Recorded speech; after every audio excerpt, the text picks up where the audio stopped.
3 Mac. Harap-harap tak ada orang yang jual makanan lagi. Patut mem, patut Iron Man. Sila beli. Free. Tapi dalam mainan tu ada makanan. Bakso, Maggi, Indomie. Ada rasa nak makan. Tapi dah beli. Baik. Nah. Okey, terima kasih. Bye. Bertukar. Masuk untuk kaca air.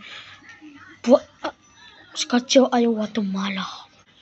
Ya, Ustaz dah solat. Sudah air kau yang lambat. Sorry. Okey, saya solat Zuhur sekarang. Ada barang jatuh ni. Bau macam itu mainan yang viral yang I beli tu.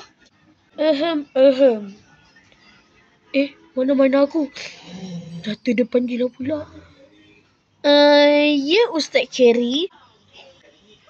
Tak apa, kita bincang dekat bilik Ustaz. Ya? Dah pergi solat.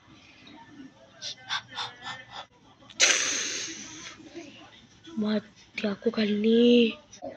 Lepas solat Zuhur, bilik Ustaz Kerry. Kita masuk.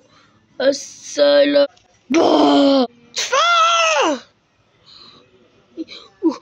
Ustaz budak putih. Hehehe.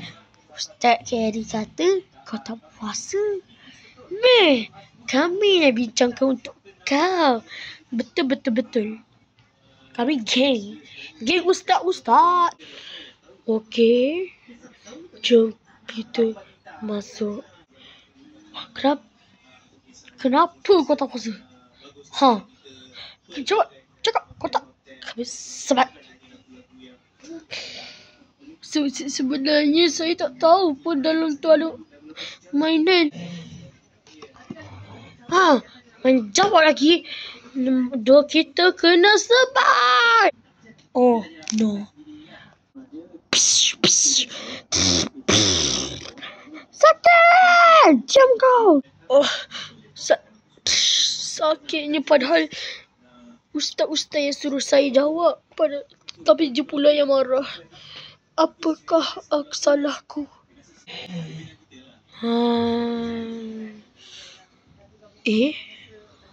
Ustaz! Balik rumah. Aku kena berlatih.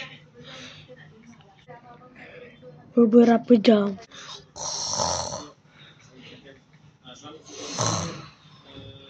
Sampai malam.